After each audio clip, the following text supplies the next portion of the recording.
నమస్కారం, DTV news కి స్వాగతం. హెడ్లైన్ చూద్దాం.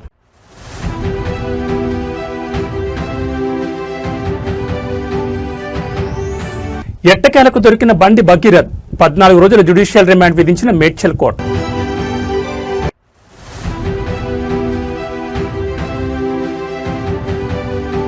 ఇంజనీరింగ్ విభాగంలో రికార్డు స్థాయి ఉత్తీర్ణత 73.36% నమోదు.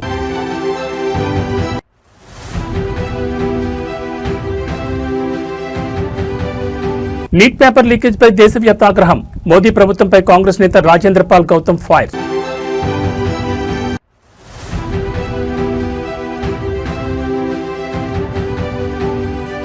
తిరుపతిలో గంజాయి కలకలం. 6 కిలోల గంజాయితో భూమన అనుచరుడు భాను అరెస్ట్. ఇక డీటెయిల్స్ చూస్తే గత కొన్ని రోజులుగా తెలుగు రాష్ట్రాల్లో తీవ్ర సంచలనం సృష్టిస్తున్న ఫోక్సో కేసు వ్యవహారంలో కీలక పరిణామం చోటు చేసుకుంది. పరారీలో ఉన్న కేంద్ర మంత్రి బండి సంజయ్ కుమారుడు బండి భగీరథ్ను ఎట్టకేలకు అదుపులోకి తీసుకున్నారు పోలీసులు. ఈ రోజు కోర్టు ముందు హాజరుపరిచారు. ఈ కేసును తీవ్రంగా పరిగణించిన న్యాయస్థానం నిందితుడు భగీరథ్కు 14 రోజుల పాటు జ్యుడిషియల్ రిమాండ్ విధించింది. కోర్టు ఆదేశాల అనంతరం పోలీసులు అతన్ని భారీ భద్రత నడుమ చెర్లపల్లి కేంద్ర కారాగారానికి తరలించారు. మేడ్చల్ కోర్టు వేదికగా ఈ రోజు బండి భగీరథ్ రిమాండ్ ప్రక్రియ ముగిసింది. వైద్య పరీక్షల అనంతరం పోలీసులు బండి భగీరథ్ను మేడ్చల్ జిల్లా కోర్టు న్యాయమూర్తి ముందు ప్రవేశపెట్టారు. ఇరుపక్షాల వాదనలు విన్న జిల్లా జడ్జి నిందితుడికి ఈ నెల 29 వరకు అంటే 14 రోజుల పాటు జ్యుడిషియల్ రిమాండ్ విధిస్తూ తీర్పునిచ్చారు. కోర్టు రిమాండ్ విధించడంతో పోలీసులు తదుపరి చర్యలు చేపట్టారు. ఎలాంటి ఉద్రిక్తతలు చోటు చేసుకోకుండా ముందస్తు జాగ్రత్తగా మేడ్చల్ కోర్టు పరిసరాల్లో భారీగా పోలీసు బలగాలను మోహరించారు. అనంతరం భగీరథ్ను చర్లపల్లి జైలుకు తరలించారు. కేంద్ర మంత్రి కుమారుడు అరెస్టు కావడం, అది కూడా ఫోక్సో లాంటి తీవ్రమైన కేసులో జైలుకు వెళ్లడం రాజకీయంగా పెద్ద దుమారానికి దారితీసింది. లీగల్ టీం బెయిల్ కోసం ప్రయత్నాలు ముమ్మరం చేస్తున్నట్టు తెలుస్తోంది. బండి భగీరథ్ రిమాండ్ ఖరారు కావడంతో చర్లపల్లి జైలు వద్ద భద్రతను పర్యవేక్షిస్తున్నారు. ఈ కేసులో తదుపరి విచారణను పోలీసులు ఎలా ముందుకు తీసుకెళ్తారనేది ఇప్పుడు ఆసక్తికరంగా మారింది.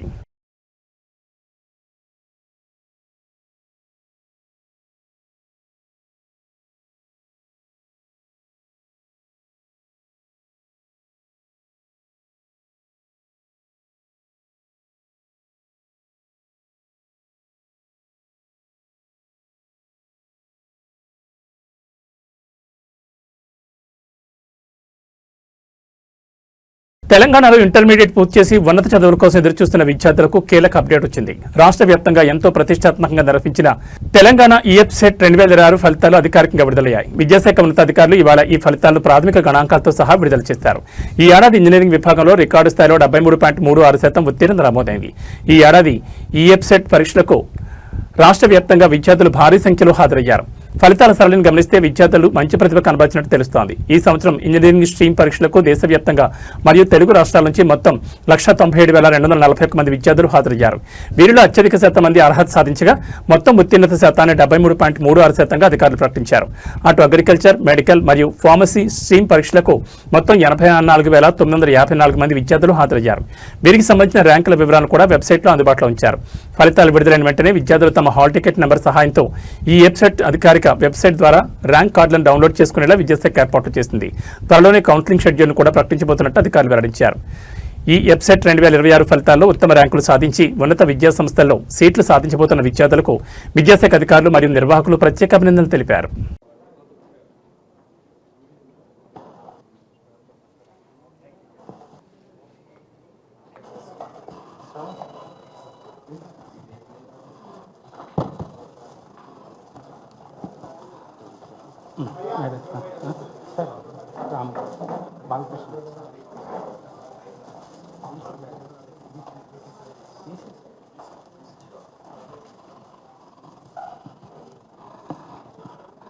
So good morning to all. In the consent of the society, the press and electronic media friends, even though it is Sunday, I disturbed you and I called you here. And today's chief guest for the EAP-SET 2026 release of results by Dr. K. Kesarao Garu and Dr. Yogita Rana Garu, IAS, Secretary to Education. శ్రీమతి దేవసేన గారు Commissioner of Technology. దేశంలో నిరుద్యోగ యువతను విద్యార్థులను వేధిస్తున్న పరీక్షల paper లీకేజీల వ్యవహారంపై కేంద్రంలోని మోడీ ప్రభుత్వంపై కాంగ్రెస్ పార్టీ తీవ్రస్థాయిలో విరుచుకుపడింది. దేశవ్యాప్తంగా సంచలనం సృష్టించిన నీట్ పరీక్షా పత్రాల లీకేజ్ వ్యవహారాన్ని ప్రస్తావిస్తూ మోదీ ప్రభుత్వం పూర్తిగా విఫలమైందని, అసమర్థ ప్రభుత్వంగా మారిందని కాంగ్రెస్ ఎస్సీ విభాగం జాతీయ చైర్మన్ రాజేంద్ర పాల్ గౌతమ్ తీవ్ర విమర్శలు గుప్పించారు. కోట్ల మంది విద్యార్థుల జీవితాలతో ఆడుకుంటున్న కేంద్ర విద్యాశాఖ మంత్రి ధర్మేంద్ర ప్రధాన్ తక్షణమే తన పదవికి రాజీనామా చేయాలని ఆయన డిమాండ్ చేశారు. న్యూఢిల్లీలో మీడియా ప్రతినిధులతో మాట్లాడిన రాజేంద్ర పాల్ గౌతమ్ దేశంలో వరుసగా జరుగుతున్న పేపర్ లీకేజీలపై గణాంకాలతో సహా కేంద్ర ప్రభుత్వానికి కడిగి పారేశారు. మోదీ పాలనలో దేశంలో ఇప్పటివరకు రికార్డు స్థాయిలో దాదాపు 80 సార్లు వివిధ పోటీ పరీక్షల పేపర్లు లీకేజ్ అయ్యాయని ఆయన ఆరోపించారు. ఈ దారుణాల వల్ల దేశవ్యాప్తంగా కోట్ల మంది విద్యార్థులు, యువత జీవితాలు రోడ్డున పడ్డాయని, భవిష్యత్ అంధకారంగా మారిందని ఆవేదన వ్యక్తం చేశారు. ఎంతో ప్రతిష్టాత్మకమైన నీట్ పరీక్షా పత్రాల లీకేజ్ కారణంగా తీవ్ర మనస్తాపానికి గురై దేశవ్యాప్తంగా పలువురు విద్యార్థులు ఆత్మహత్యలు చేసుకుంటున్నారని, ఈ మరణాలకు కేంద్ర ప్రభుత్వానికి బాధ్యతని రాజేంద్ర పాల్ స్పష్టం చేశారు. ఇంత పెద్ద ఎత్తున వైఫల్యాలు జరుగుతున్నా, లక్షలాది మంది విద్యార్థుల జీవితాలు తలకిందులవుతున్నా విద్యాశాఖ మంత్రి ధర్మేంద్ర ప్రధాన్ ఇంకా తన పదవిలో కొనసాగడం సిగ్గుచేటన్నారు. ఆయనకు ఆ పదవిలో కొనసాగే అర్హత లేదని తక్షణమే రాజీనామా చేయాలని డిమాండ్ చేశారు. పిల్లల భవిష్యత్తు, వారి జీవితాలతో ఆడుకుంటున్న ఇలాంటి దోషులకు అసలు ఎప్పుడు శిక్ష పడుతుంది? మోదీ ప్రభుత్వం దీనికి సమాధానం చెప్పాలంటూ రాజేంద్ర పాల్ గౌతమ్ గట్టిగా నిలదీశారు. పేపర్ లీకేజీల అంశంపై కాంగ్రెస్ దేశవ్యాప్త పోరాటానికి సిద్ధమవుతున్న తరుణంలో ఈ వ్యాఖ్యలు రాజకీయంగా కలకలం రేపుతున్నాయి. नमो बुधाय, जय भीम, जय भारत, जय संविधान, जोहार साथियों एक शब्द है इंग्लिश में इनकम्पिटेंट और इनएफिशिएंट। कौन इनकम्पिटेंट है, कौन इनएफिशिएंट है? मैं समझता हूं भारत की सरकार पूरी तरह फेल, इनएफिशिएंट, इनकम्पिटेंट है। ना ये सरकार रोजगार के अवसर बना पाई, ना ये सरकार महंगाई पर कोई कंट्रोल कर पाई। और ये देखिए मजे की बात, 80 के आसपास अब तक एग्जाम लीक हो चुके हैं। पेपर लीक होने से करोड़ों बच्चों की जिंदगी अधर में लटक गई है। कितने ही सारे बच्चे नीट का पेपर आउट होने के बाद पेपर रद्द हुआ और इस दौरान कई बच्चों ने सुसाइड कर लिया। कितने सारे बच्चों के सपनों का कत्ल हुआ। लेकिन बच्चों के सपनों का, उनके भविष्य का कत्ल करने वाले उन अधिकारियों का क्या हुआ? एनटीए के जो अधिकारी हैं उनका क्या हुआ? और साथ में जो शिक्षा मंत्री जी हैं धर्मेंद्र प्रधान जी, वो बड़े खुशी खुशी अभी भी मंत्री पद पर हैं, जबकि 80 के करीब अब तक पेपर लीक हो चुके हैं। तो ऐसे कमजोर मंत्री इस भारत सरकार में हैं, जहां एक तरफ सबसे ज्यादा अब तक रेल की दुर्घटनाएं वो रेल मंत्री जी के कार्यकाल में हुई हैं, और उधर सबसे ज्यादा पेपर लीक ये शिक्षा मंत्री जी के उसमें हुए हैं। लेकिन वैष्णव जी भी वहीं मौजूद हैं और धर्मेंद्र प्रधान जी भी वहीं मौजूद हैं। तो ये इनकम्पिटेंट, इनएफिशिएंट लोगों की सरकार और मोदी जी के नेतृत्व में चल रही है। पूरी तरह इनकम्पिटेंट, इनएफिशिएंट, ना रोजगार दे पाएगी, ना महंगाई कंट्रोल करोगी, और डॉलर के सामने रुपया लगातार लेटता जा रहा है, डूबता जा रहा है, और साथ ही साथ भ्रष्टाचार बढ़ता जा रहा है। काला धन 3 गुना हो गया। तो मैं पूछना चाहता हूं, ये जो करोड़ों बच्चों के भविष्य के साथ जो खिलवाड़ करने वाले लोग हैं, करोड़ों बच्चों के सपनों की हत्या करने वाले लोग हैं, इनको सजा कब मिलेगी? ये राष्ट्रद्रोही नहीं है तो क्या है? इससे बड़ा राष्ट्रद्रोह क्या हो सकता है कि आपने बच्चों के सपनों का कत्ल कर दिया, बच्चों को सुसाइड के लिए मजबूर कर दिया। तो ऐसे जो आतंकवादी हैं, ऐसे लोगों को, जो देशद्रोही हैं, ऐसे लोगों को बेहद सख्त सजा की जरूरत है। इन्हें जेल में डालने की जरूरत है। इन्होंने बच्चों को आतंकित कर दिया है लगातार पेपर लीक करने के। ఆధ్యాత్మిక నగరమైన తిరుపతిలో రాజకీయాలు ఒక్కసారిగా వేడెక్కాయి. వైసీపీ నేత మాజీ ఎమ్మెల్యే భూమన కరుణాకర్ రెడ్డి ప్రధాన అనుచరుడు గంజాయితో పట్టుబడ్డం ఇప్పుడు నగరంలో తీవ్ర దుమారం రేపుతోంది. పుణ్యక్షేత్రాన్ని గంజాయి ముఠాల నుంచి కాపాడుకుందామంటూ తిరుపతి వ్యాప్తంగా రాత్రికి రాత్రే సంచలన ఫ్లెక్సీలు వెలిశాయి. భూమన కుటుంబాన్ని తరిమికొడదాం, తిరుపతిని కాపాడుకుందామంటూ స్థానికులు, ప్రతిపక్ష శ్రేణులు పెద్ద ఎత్తున నిరసనలకు దిగడం ఇప్పుడు రాష్ట్ర వ్యాప్తంగా సంచలనంగా మారింది. ఈ వివాదానికి ప్రధాన కారణం ఇటీవల తిరుపతిలో జరిగిన ఒక భారీ గంజాయి సీజర్. తిరుపతిలో పోలీసులు జరిపిన ఆకస్మిక తనిఖీలో ఏకంగా 6 కిలోల గంజాయితో వైసీపీ స్థానిక నేత భూమన కుటుంబానికి అత్యంత ప్రధాన అనుచరుడిగా చెప్తున్న భాను అనే వ్యక్తి పోలీసులకు రెడ్ హ్యాండ్గా పట్టుబడ్డారు. ఈ అరెస్టులో నగరంలో గంజాయి నెట్వర్క్ వెనుక రాజకీయ హస్తం ఉందంటూ తీవ్ర ఆరోపణలు వెల్లువెత్తాయి. గంజాయి కేసును అస్త్రంగా చేసుకుని తిరుపతి ప్రజల పేరిట నగరంలోని పలు ప్రధాన కూడళ్లలో రాత్రికి రాత్రి భారీ ఫ్లెక్సీలను ఏర్పాటు చేశారు. గొడ్డలి పార్టీ నుంచి తిరుపతిని రక్షించుకుందాం, గంజాయి బ్యాచ్లను తరిమికొడదామంటూ ఆ ఫ్లెక్సీల్లో రాసి ఉండడం తీవ్ర కలకలం సృష్టించింది. ఈ ఫ్లెక్సీల వ్యవహారంతో అటు టీడీపీ, జనసేన జనసేన కూటమి ఇటు వైసీపీ శ్రేణుల మధ్య తీవ్ర ఉద్రిక్త వాతావరణం నెలకొంది. వైఎస్ఆర్ కాంగ్రెస్ పార్టీ నేరపూరిత రాజకీయాలకు పాల్పడుతోందని, పవిత్రమైన తిరుపతిని గంజాయి అడ్డాగా మారుస్తున్నారంటూ సోషల్ మీడియాలో హ్యాష్ ట్యాగ్లతో ప్రచారం జోరందుకుంది. ఈ ఫ్లెక్సీల ఏర్పాటుపై సమాచారం అందుకున్న మున్సిపల్ అధికారులు, పోలీసులు వాటిని తొలగించే ప్రయత్నం చేస్తుండగా ఎక్కడా ఘర్షణలు చోటు చేసుకోకుండా తిరుపతిలో అదనపు భద్రతను ఏర్పాటు చేశారు. ఈ గంజాయి ముఠా వెనుక ఉన్న అసలు సూత్రధారులను బయటకు తీయాలని ప్రజలు డిమాండ్ చేస్తున్నారు.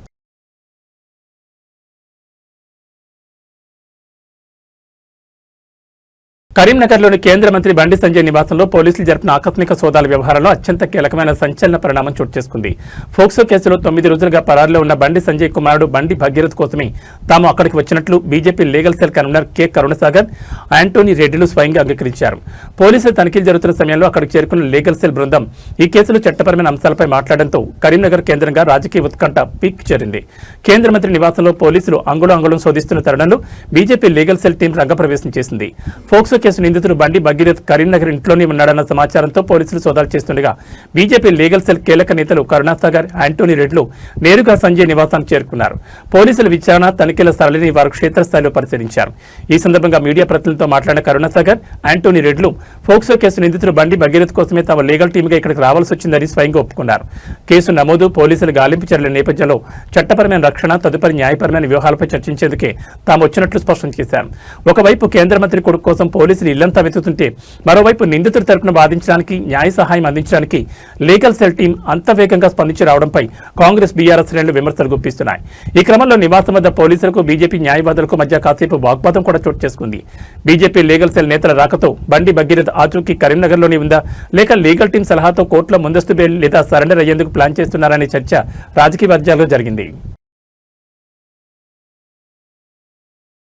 Sanjay Kumar ji, I along with Sri Antony Reddy, senior advocate, have surrendered Bandi Bhagirath to the police at about 8:15 p.m. near Tech Park. Police, SOT police, Cyberabad has took custody of the Bandi Bhagirath, and we along with Bandi Bhagirath have came down to police Pet Bashirbagh police station, where police have conducted the investigation which they usually conduct as per BNSS and as per FOCSO protocols. We have cooperated with the investigation. We have answered every query police have posed to us. We have given every information. Even Bandi Bhagirath has given all the information, has readily agreed to cooperate with the investigation. And we, after the investigation, has the Bandi Bhagirath has been brought to the magistrate, where the magistrate has remanded Bandi Bhagirath to judicial custody till 29th of May. We have full confidence in the investigation. We have full confidence in the judicial procedure. We are very confident that we will be cleared of these allegations and we will come out clean. Sir, one side, the police saying that we are arrested Bhagirath. See, several news channels, also Telugu media, and also all the YouTube channels and Instagram, Facebook is full of the visuals where it is clear that we have surrendered ourselves voluntarily to the police. And I don't think we need to give any explanation regarding the same. So it is enough proof that we have surrendered ourselves voluntarily. Thank you. Tamil Nadu రాజకీయాల్లో సరికొత్త శకం ప్రారంభమైన వేళ super star Rajinikanth చేసిన వ్యాఖ్యలు ఇప్పుడు దేశవ్యాప్తంగా సంచలనంగా మారాయి. తమిళనాడు అసెంబ్లీ ఎన్నికల్లో ప్రభంజనం సృష్టించి ముఖ్యమంత్రి పీఠాన్ని అధిరోహించిన దళపతి విజయ్ విజయంపై రజనీకాంత్ తొలిసారి బహిరంగంగా స్పందించారు. విజయ్ సీఎంగా ఎన్నిక కావడంపై తనకు ఎలాంటి అభ్యంతరం లేదని స్పష్టం చేస్తూనే తమిళనాడు ప్రజలు మార్పును కోరుకున్నారని సంచలన వ్యాఖ్యలు చేశారు. మీడియా ప్రతినిధులతో మాట్లాడిన రజనీకాంత్ ప్రస్తుత రాజకీయ పరిణామాలు మరియు తన వ్యక్తిగత నిర్ణయాలపై స్పష్టతనిచ్చారు. నటుడు విజయ్ తమిళనాడు ముఖ్యమంత్రి కాకుండా నేను ఏమాత్రం చూడలేదు. ప్రజల తీర్పును గౌరవించాలి. తమిళనాడు ప్రజలు ఈసారి రాజకీయాల్లో ఒక బలమైన మార్పును కోరుకున్నారు. అందుకే విజయ్ను భారీ మెజార్టీతో గెలిపించి సీఎం కుర్చీలో కూర్చోబెట్టారని రజనీకాంత్ వ్యాఖ్యానించారు. తన రాజకీయ రంగ ప్రవేశంపై వస్తున్న ఊహాగానాలకు రజనీకాంత్ మరోసారి శాశ్వతంగా తెరదించారు. తానే స్వయంగా ప్రకటిస్తూ నేను ఇకపై ఎప్పటికీ రాజకీయాల్లోకి రాను, ఆ అధ్యాయం ఎప్పుడూ ముగిసిపోయిందని క్లారిటీ ఇచ్చారు. మాజీ సీఎం డీఎంకే అధినేత ఎంకే స్టాలిన్తో తన భేటీపై వస్తున్న రాజకీయ పుకార్లను రజనీకాంత్ కొట్టిపారేశారు. స్టాలిన్ తనకు ఎప్పటి నుంచో చాలా మంచి మిత్రుడని, అందుకే ఆయన్ను మర్యాదపూర్వకంగా మాత్రమే కలిశానని, దీనికి ఎలాంటి రాజకీయ ప్రాధాన్యత లేదని స్పష్టం చేశారు. తమిళనాడులో విజయ్ నేతృత్వంలోని కొత్త ప్రభుత్వం కొలువుదీరిన తరుణంలో సూపర్ స్టార్ రజనీకాంత్ ఇచ్చిన ఈ స్టేట్మెంట్ అటు సినీ వర్గాల్లో ఇటు రాజకీయ వర్గాల్లో హాట్ టాపిక్ గా మారింది.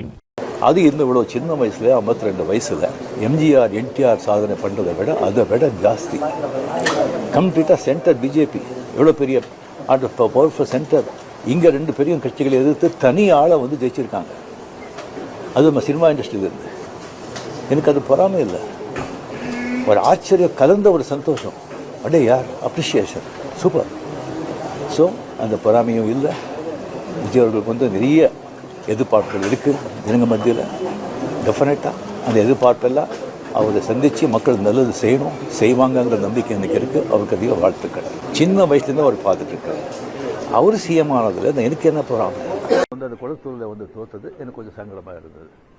அதுக்காக ஒரு நண்பனுங்கிற முறையில் நட்பு முறையில் அவரை போய் நான் பார்த்தேன். அதுக்கு வந்து நான் வந்து எங்கள் விஜய் வந்து சிஎம் ஆகக்கூடாது, பவருக்கு வரக்கூடாது, அதை தடுக்கிறதுக்கு வந்து ரஜினி அங்கே போயிருக்காங்க. வேறு ஏதோ 2 பெரிய பார்ட்டியை வந்து சேர்க்கணும்னு சொல்லி பேசுகிறாங்க அப்படின்னு சொல்லி விமர்சனங்கள் வெளியே வருது. அந்த சூழ்நிலையில் தான் அதெல்லாம் பேச முடியுமா? அப்படி பேசுகிற ஒரு தரங்கெட்ட ஆள் ரஜினிகாந்த் இல்லை. அது வந்து தெளிவுபடுத்துகிறேன். 2வது வந்து நான் அவர் வந்து வாழ்த்து சொல்லலை, ஏர்போர்ட் போகும்போது வாழ்த்து சொல்லலை. அவர் ஜெயிச்ச உடனே எக்ஸ் தளத்தில் வந்து என்னுடைய வாழ்த்துக்களை நான் வந்து அவருக்கு வந்து பதிவிட்டேன். நான் 2016 அரசியலுக்கு வர்றேன்னு சொன்ன பிறகு நான் ஏர்போர்ட்டுக்கு போகும்போது யூஸ்வலாக அங்கே இருக்கிறவங்க அந்த போர்டிங் கார்டு வாங்கிறதுக்கு இருப்பாங்க. அவங்களுக்கு கேட்குறது தான் வழக்கம், மீடியா யாராவது இருப்பாங்களா அப்படின்னு. அதே இதில் வந்து மீடியா யாராவது இருப்பாங்களான்னு கேட்டேன். பெங்களூர் போகும்போது மீடியா யாரும் இல்லைன்னு சொன்னாங்க. சரியான்னு சொல்லி நான் போயிட்டு இருக்கும்போது திடீர்னு ஒருத்தர் ஒரு மீடியா ஆள் மாதிரி தெரியல எனக்கு. ஒரு சின்ன ஃபோன் వச்சுக்கிட்டு విజయ్ ఒక మొదలు గంజాయి మత్తు యువతను ఏ స్థాయికి దిగజారుస్తుందో చెప్పడానికి ప్రకాశం జిల్లా ఎర్రగొండపాలెంలో జరిగిన ఘటనే నిదర్శనం. మద్య మత్తులో ఉన్న ఓ యువకుడు తనకు గంజాయి కావాలంటూ ఏకంగా పోలీస్ స్టేషన్ పక్కనే ఉన్న 150 అడుగులు ఎత్తున్న బిఎస్ఎన్ఎల్ టవర్ ఎక్కి నానా హంగామా చేశాడు. పైనుంచి దూకేస్తానంటూ కింద ఉన్న ప్రజలను పోలీసులను గంటల తరబడి భయభ్రాంతులు గురిచేశాడు. చివరికి స్థానిక ఎస్ఐ దేవకుమార్ అత్యంత చాకచక్యంగా మాట్లాడి అతన్ని సురక్షితంగా కిందకు దించారు. ఎర్రగొండపాలెం పోలీస్ స్టేషన్ పరిసర ప్రాంతాల్లో ఆదివారం ఒక్కసారిగా తీవ్ర ఉద్రిక్తత గందరగోళం నెలకొంది. ఎర్రగొండపాలెంకు చెందిన ఉడతల హనుమంత్ అనే యువకుడు మద్యం మత్తులో ఊగుతూ తనకు గంజాయి కావాలంటూ పోలీస్ స్టేషన్ పక్కనే ఉన్న 150 అడుగుల ఎత్తైన సెల్ టవర్ ఎక్కాడు. టవర్ పైనుంచి కేకలు వేస్తూ తన గంజాయి ఇవ్వకపోతే కిందకు దూకి ఆత్మహత్య చేసుకుంటానని బెదిరింపులకు దిగాడు. సమాచారం అందుకున్న వెంటనే ఎర్రగొండపాలెం ఎస్ఐ దేవకుమార్ తన సిబ్బందితో కలిసి అక్కడికి చేరుకున్నారు. యువకుడు తీవ్రమైన ఆవేశంలో ఉండడంతో ఎస్ఐ ఎంతో సంయమనంతో చాకచక్యంగా వ్యవహరించారు. మైక్ ద్వారా అతనితో మాట్లాడుతూ నువ్వు కిందకిరా బాబు, నీకేం కావాలో మేము చూస్తామంటూ నచ్చజెప్పే ప్రయత్నం చేశారు. ఎస్ఐ ఇచ్చిన భరోసాతో ఎట్టకేలక యువకుడు టవర్ దిగి కిందకొచ్చాడు. తీరా కిందకొచ్చాక పోలీసులను చూసి నాకు ఒక గంజా ప్యాకెట్ ఇప్పించండి సార్ ప్లీజ్ అంటూ కాళ్ల బేరానికి రావడం చూసి అక్కడి వారంతా ముక్కులు వేలేసుకున్నారు.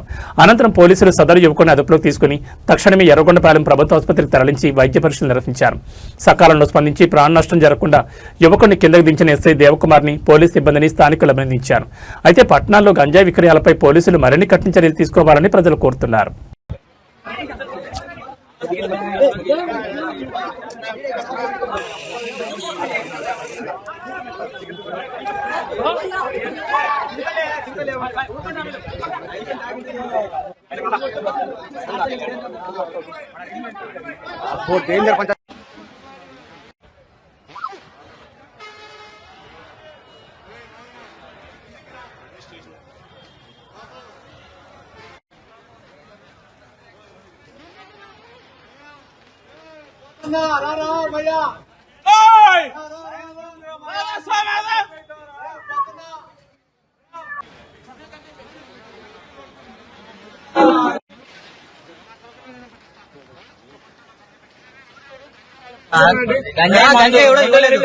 యువకు పోయేసరికి వాడిని రివర్స్ చేయండి అనమాట.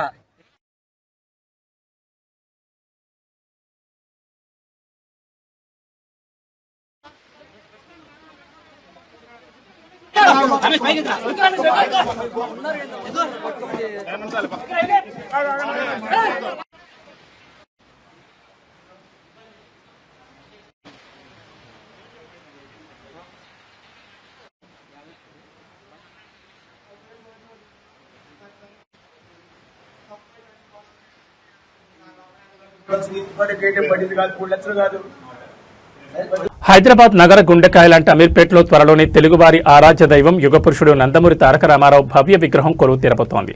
అమీర్పేట్ మెయిన్ సిగ్నల్ సమీపంలో ఉన్న హైలాండ్ జంక్షన్ వద్ద ఎన్టీఆర్ విగ్రహ ప్రతిష్టాపనకు సంబంధించిన పనులు అధికారికంగా ప్రారంభమయ్యాయి. నగరంలో ఎంతో ప్రాధాన్యత ఉన్న ఈ కూడల్లో అన్నగారి విగ్రహం ఏర్పాటు చేస్తుండటంపై ఎన్టీఆర్ అభిమానులు తెలుగుదేశం పార్టీ శ్రేణులు హర్షం వ్యక్తం చేస్తున్నారు. మహానటుడు మాజీ ముఖ్యమంత్రి ఎన్టీఆర్ శత జయంతి స్మారకార్థం మరియు తెలుగు సాంస్కృతిక ప్రతీకగా ఈ విగ్రహాన్ని ఏర్పాటు చేస్తున్నారు. అమీర్పేట్ సిగ్నల్ వద్ద ఉన్న హైలాండ్ ప్రాంతంలో విగ్రహం ఏర్పాటుకు అవసరమైన పునాది నిర్మాణ పనులను జీహెచ్ఎంసీ అధికారులు స్థానిక ప్రజాప్రతినిధులు దగ్గరుండి ప్రారంభించారు. ట్రాఫిక్ ఎలాంటి అంతరాయం కలగకుండా ఈ నిర్మాణ పనులను పూర్తి చేయాలని అధికారులు ప్రణాళిక సిద్ధం చేశారు. నిత్యం లక్షల మంది రాకపోకలు సాగించే అమీర్పేట్ కూడల్లో ఎన్టీఆర్ విగ్రహాన్ని ప్రతిష్ఠించడం ద్వారా ఆ ప్రాంతానికి మరింత చారిత్రక ప్రాధాన్యత లభిస్తుందని నిర్వాహకులు చెబుతున్నారు. అత్యంత ఆకర్షణీయమైన రీతిలో కాంస్యంతో రూపొందించిన అన్నగారి విగ్రహాన్ని ఇక్కడ ఏర్పాటు చేయబోతున్నట్టు తెలుస్తోంది. విగ్రహ స్థాపన పనులు ప్రారంభం కావడంతో ఎన్టీఆర్ అభిమానులు సంతోషం వ్యక్తం చేస్తున్నారు. త్వరలోనే జరగబోయే ఈ విగ్రహ ఆవిష్కరణ కార్యక్రమాన్ని అత్యంత ఘనంగా నిర్వహించేందుకు ఏర్పాట్లు చేస్తున్నారు.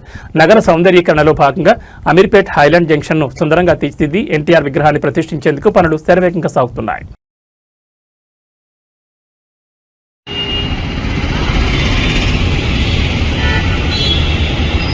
దేశ రాజధాని ఢిల్లీలోని ఇందిరాగాంధీ అంతర్జాతీయ విమానాశ్రయంలో కస్టమ్స్ అధికారులు భారీ ఎత్తున బంగారాన్ని పట్టుకున్నారు. అమెరికాలోని శాన్ ఫ్రాన్సిస్కో నుండి ఎయిర్ ఇండియా విమానంలో వచ్చిన ఒక కిలాడి స్మగ్లర్ గుట్టును కస్టమ్స్ ఎయిర్ ఇంటెలిజెన్స్ యూనిట్ అత్యంత చాకచక్యంగా రట్టు చేసింది. నిందితుడు విమానాశ్రయంలో తనిఖీలను తప్పించుకునేందుకు వేసుకున్న ప్యాంట్లోని ప్రత్యేకంగా రహస్య జేబులను ఏర్పాటు చేసుకుని కిలోల కొద్దీ బంగారాన్ని తరలిస్తూ అడ్డంగా దొరికిపోయాడు.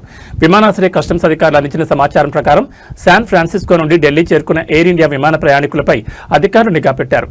పట్టుబడిన నిందితుడు భారత సంతతికి చెందిన అమెరికన్ జాతీయుడిగా అధికారులు గుర్తించారు. ఎయిర్పోర్ట్ లాంజ్లో ఇతడి కదలికలపై అనుమానం వచ్చిన కస్టమ్స్ ఎయిర్ ఇంటెలిజెన్స్ విభాగం అతన్ని పక్కకు పిలిచి లగేజీని తనిఖీ చేసింది. లగేజీలో ఎలాంటి ఆధారాలు దొరకపోవడంతో అధికారులు అతనికి వ్యక్తిగత తనిఖీలు నిర్వహించారు. ఈ క్రమంలో నిందితుడు ధరించిన ప్యాంట్ లోపలి భాగంలో ప్రత్యేకంగా డిజైన్ చేసిన రహస్య జేబులను చూసి అధికారులు షాకు గురయ్యారు. ఆ రహస్య జేబుల నుండి ఏకంగా 115 బంగారు కడ్డీలను అధికారులు స్వాధీనం చేసుకున్నారు. వీటి మొత్తం బరువు 3,565 గ్రాములుగా ఉన్నట్లు అధికారులు వెల్లడించారు. మార్కెట్లో దీని విలువ కోట్లాది రూపాయల్లో ఉంటుందని అంచనా వేస్తున్నారు. బంగారాన్ని స్వాధీనం చేసుకున్న కస్టమ్స్ అధికారులు సదరు అమెరికా జాతీయుని కస్టమ్స్ చట్టం కింద అరెస్ట్ చేసి విచారిస్తున్నారు. అంతర్జాతీయ స్మగ్లింగ్ ముఠాలతో ఇతగాడికి ఏమైనా లింకులున్నాయా, అసలు ఈ బంగారం ఢిల్లీలో ఎవరికి అప్పగించడానికి తెచ్చాడు అనే కోణంలో దర్యాప్తును ముమ్మరం చేశారు.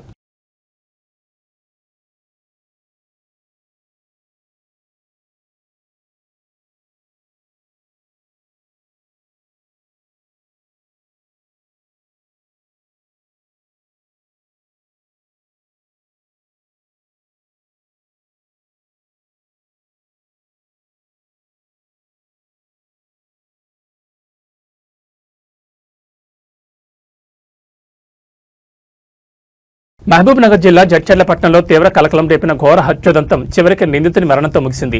ప్రేమ పేరుతో ఉన్మాదిగా మారిన ఓ యువకుడు పెళ్లి నిశ్చయమందన్న కక్షతో యువతిపై కత్తితో విచక్షణారహితంగా దాడి చేసి గొంతు కోసి దారుణంగా హత్య చేశాడు. కళ్ల ముందే యువతి రక్తపు మడుగులు పడిపోవడంతో ఆగ్రహంతో ఊగిపోయిన స్థానికులు నిందితుని పట్టుకుని చేతులు కట్టేసి బండరాలతో దాడి చేశారు. ఈ దాడిలో తీవ్రంగా గాయపడిన నిందితుడు ఆసుపత్రిలో చికిత్స పొందుతూ మృతి చెందాడు. జడ్చర్లపట్నంలోని నిమ్మబావిగడ్డ ప్రాంతంలో ఈ నిత్తుడి ఘోరం చోటు చేసుకుంది. నిమ్మబావిగడ్డకు చెందిన వైష్ణవి అనే యువతిని తేజ అనే యువకుడు గత 2 ఏళ్లుగా ప్రేమిస్తున్నారంటూ వెంటబడుతున్నాడు. అయితే ఇటీవల వైష్ణవికి వేరే వ్యక్తితో నిశ్చితార్థం జరిగింది. ఈ విషయం తెలుసుకున్న తేజ తీవ్ర కక్ష పెంచుకున్నాడు. శనివారం వైష్ణవి ఇంటి వద్ద ఒంటరిగా ఉన్న సమయం చూసి తేజ అక్కడికి చేరుకున్నాడు. ఇద్దరి మధ్య గొడవ జరగడంతో తనతో తెచ్చుకున్న పదునైన కత్తితో వైష్ణవిపై విచక్షణారహితంగా దాడి చేశాడు. ఆమె కేకలు వేస్తున్నా వినకుండా దారుణంగా గొంతు కోసేశాడు. తీవ్ర రక్తస్రావం కావడంతో వైష్ణవి అక్కడికక్కడే ప్రాణాలు కోల్పోయింది. యువతి కేకలు విని చుట్టుపక్కల ప్రజలు భారీగా అక్కడికి చేరుకునేసరికి వైష్ణవి మరణించింది. పారిపోవడం ప్రయత్నిస్తున్న ఉన్మాది తేజను స్థానికులు వెంబడించి పట్టుకున్నారు.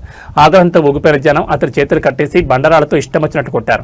సమాచారం అందుకున్న వెంటనే జడ్చర్ల పోలీసులు సంఘటనా స్థలాన్ని చేరుకుని స్థానికుల దాడిలో స్పృహత పడిపోయిన తేజను రక్షించి చికిత్స నిమిత్తం ఆసుపత్రికి తరలించారు. అయితే తీవ్ర అంతర్గత గాయాలు కావడంతో తేజ ఆసుపత్రిలో చికిత్స పొందుతూ ఈరోజు మరణించాడు. ప్రేమ పేరుతో యువతి ప్రాణాలు తీసిన ప్రేమోన్మాదికి స్థానికులు అక్కడికక్కడే శిక్ష విధించినట్లయింది. ఒకే ఘటనలో ఇద్దరు యువకులు మృతి చెందడంతో జడ్చర్లపట్నంలో విషాద ఛాయలనుకున్నాయి. పోలీసులు కేసు నమోదు చేసుకుని దర్యాప్తు చేస్తున్నారు.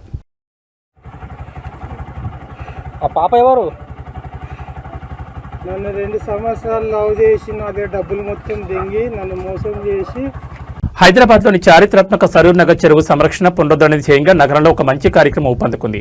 చెరువు పరిరక్షణపై ప్రజల్లో అవగాహన కల్పించేందుకు మాజీ కార్పొరేటర్ ధర్మపల్లి రాజశేఖర్ రెడ్డి ఆధ్వర్యంలో రన్ ఫర్ లేక్ రీనోవేషన్ పేరుతో 3K రన్ నిర్వహించారు. ఈ పరుగుకు స్థానిక యువత, పర్యావరణ ప్రేమికుల నుంచి భారీ స్పందన లభించింది. ప్రముఖ సినీ నటి పాయల్ రాధాకృష్ణ ఈ రన్ను జెండా ఊపి ప్రారంభించగా సరూర్ నగర్ మైదాన్ పరిసరాల్లో జరిగిన ఈ 3K రన్ పర్యావరణ చైతన్యానికి వేదికగా నిలిచింది. ఈ పరుగును ప్రారంభించిన సినీ నటి పాయల్ రాధాకృష్ణ మాట్లాడుతూ నగరాల్లో ఉన్న జలాశయాలను కాపాడుకోవడం మనందరి బాధ్యతని, ఇలాంటి చైతన్య కార్యక్రమాల్లో యువత పెద్ద ఎత్తున పాల్గొనడం అభినందనీయమని కొనియాడారు. కార్యక్రమ నిర్వాహకులు మాజీ కార్పొరేటర్ ధర్మపల్లి రాజశేఖర్ మాట్లాడుతూ సరూర్ నగర్ చెరువును సర్వాంగ సుందరంగా తీర్చిదిద్దేందుకు కాలుష్యరహితంగా మార్చేందుకు ముఖ్యమంత్రి రేవంత్ రెడ్డి 24 కోట్ల భారీ నిధులను మంజూరు చేశారని వెల్లడించారు. ఈ నిధులతో చెరువు పునరుద్ధరణ పనులు శరవేగంగా సాగుతాయని తెలిపారు. పర్యావరణ పరిరక్షణలో భాగంగా నిర్వాహకులు ప్రజలకు ఒక కీలక పిలుపునిచ్చారు. రాబోయే వినాయక చవితి పండుగ సందర్భంగా చెరువులు కలుషితం కాకుండా చూసేందుకు ప్లాస్టర్ ఆఫ్ ప్యారిస్ విగ్రహాలకు బదులుగా ప్రతి ఒక్కరూ మట్టి గణపతులను మాత్రమే పూజించాలని, ఆ విగ్రహాలను నిమజ్జనం చేయాలని కోరారు. స్థానిక కాలనీల నివాసితులు, ఉత్సాహవంతులు పెద్ద సంఖ్యలో పాల్గొన్న ఈ 3K రన్ సరూర్ నగర్ చెరువుకు పూర్వవైభవం తీసుకురావాలనే సంకల్పానికి ఒక బలమైన పునాదిగా నిలిచింది. And please say no to drugs and take care of your area. మన ఏరియాని, మన చుట్టుపక్కల ఉన్న ఏరియాని మనం చూసుకుంటే, అలాగే అందరూ చేస్తే ఆబ్వియస్లీ హైదరాబాద్, మన స్టేట్, మన కంట్రీ అన్ని బాగుంటుంది. So please do take care. And వచ్చిన అందరికీ థ్యాంక్ యూ సో మచ్. ఇంత క్రౌడ్ ఈ టైంకి వస్తుందని నేను డెఫినెట్గా అనుకోలేదు.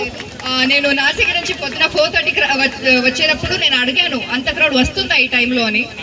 ఇంత క్రౌడ్ వచ్చింది. అండ్ అక్కడ పాయలని అలసకే thank you so much. And yes my brothers. కలియుగ వైకుంఠం తిరుమలగిరిలపై భక్తుల రద్దీ కొనసాగుతోంది. ఈ క్రమంలోనే హైదరాబాద్ గోషామహల్ నియోజకవర్గ ఎమ్మెల్యే బీజేపీ ఫైర్ బ్రాండ్ నేత టి రాజాసింగ్ తిరుమల శ్రీవారిని దర్శించుకున్నారు. శనివారం రాత్రి కాలినడకన అలిపిరి మార్గం ద్వారా కొండపైకి చేరుకున్న ఆయన ఈ రోజు ఉదయం విరామ సమయంలో స్వామివారిని దర్శించుకుని మొక్కులు చెల్లించుకున్నారు. సాధారణ భక్తుల కాలినడకన కొండెక్కిన రాజాసింగ్ కి తిరుమలలో అభిమానులు, భక్తులు ఘనస్వాగతం పలికారు. ఈ రోజు ఉదయం ఆలయ అధికారులు రాజాసింగ్ కి ప్రత్యేక దర్శనం ఏర్పాట్లు చేశారు. ఆలయంలో ప్రవేశించిన ఆయన వెంకటేశ్వర స్వామివారిని దర్శించుకుని ప్రత్యేక పూజలు నిర్వహించారు. అనంతరం రంగనాయకుల మండపంలో వేద పండితులు ఆయనకు ఆశీర్వచనం అందించి తీర్థప్రసాదాలు, స్వామివారి శేషవస్త్రాన్ని బొక్కరించారు. దర్శనానంతరం ఆలయ వెలుపల రాజాసింగ్ మీడియాతో మాట్లాడారు. తెలుగు రాష్ట్రాల ప్రజలు ఆయురారోగ్యాలతో సుభిక్షంగా ఉండాలని ఆ ఏడుకొండల స్వామిని ప్రార్థించినట్టు తెలిపారు. ఎప్పుడూ రాజకీయాలు, సంచలన వ్యాఖ్యలతో వార్తల్లో ఉండే రాజాసింగ్ ఇలా కుటుంబ సభ్యులతో కలిసి కాలినడకన వచ్చి స్వామివారిని దర్శించుకోవడం ఆలయ పరిసరాల్లో ఆసక్తికరంగా మారింది. ఆయన చూసేందుకు, ఫోటోలు దిగేందుకు భక్తులు పెద్ద ఎత్తున ఆసక్తి చూపించారు. తిరుమల శ్రీవారి దర్శనం ముగించుకున్న రాజాసింగ్ ఇవాళ మధ్యాహ్నం తిరిగి హైదరాబాద్కు పయనం కానున్నారు.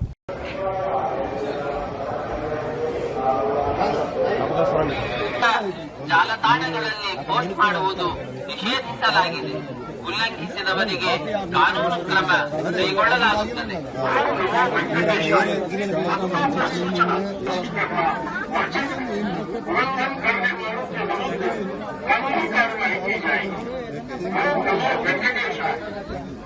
వెంకటేశాయ భక్తులను విజ్ఞప్తి. తిరుమల క్షేత్రం నందు రాజకీయ ప్రసంగాలు చేయడం திருமலையில் அரசியல் சார்ந்த முறைகள் நிகழ்த்துவது எதிர்ப்புக்குரிய காட்சிகளை உருவாக்கி గుంటూరు జిల్లాలో రాజకీయంగా తీవ్ర కలకలం రేపిన ఘటన వెలుగు చూసింది. జిల్లాలోని మట్లూరు గ్రామంలో జనసేన పార్టీ కార్యకర్తలపై తెలుగుదేశం పార్టీకి చెందిన కొందరు వ్యక్తులు దాడులకు దిగినట్లు ఆరోపణలు వస్తున్నాయి. కూటమి ప్రభుత్వంలో అంతర్భాగంగా ఉన్నప్పటికీ స్థానికంగా చోటు చేసుకున్న కొన్ని విభేదాల కారణంగా ఈ దాడులు జరపడం ఇప్పుడు జిల్లా వ్యాప్తంగా తీవ్ర చర్చనీయాంశంగా మారింది. మట్లూరు గ్రామంలో పాత కక్షలు లేదా స్థానిక ప్రాబల్యం కోసమే ఈ గొడవ జరిగినట్లు ప్రాథమిక సమాచారం అందుతోంది. మట్లూరు గ్రామ పరిధిలో జనసేన పార్టీకి చెందిన చురుకైన కార్యకర్తలపై టీడీపీ స్థానిక నేతలు, అనుచరులు ఒక్కసారిగా ఘర్షణ దిగినట్టు తెలుస్తోంది. ఈ క్రమంలో ఇరు వర్గాల మధ్య వాగ్వాదం పెరిగి అది కాస్త భౌతిక దాడులకు దారితీసింది. ఘర్షణపై సమాచారం అందిన వెంటనే స్థానిక పోలీసు యంత్రాంగం మట్టూరు గ్రామానికి చేరుకుంది. ఎక్కడ పరిసరపు తప్పకుండా అదనపు బలగాలను మోహరించారు.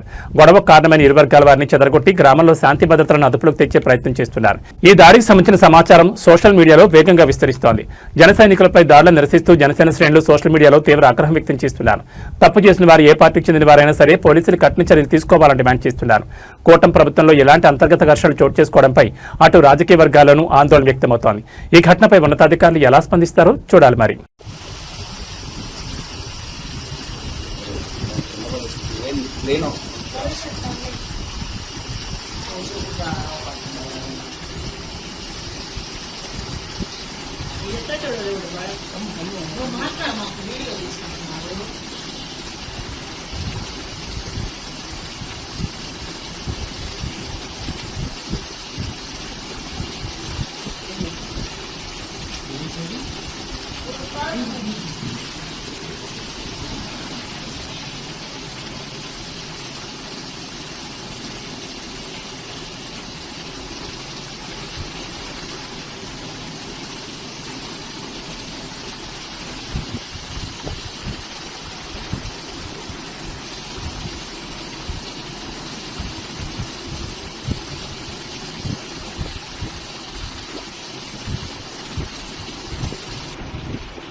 బులెటిన్ విశేషాలు మరో బులెటిన్లో మళ్ళీ కలుసుకుందాం. నమస్కారం.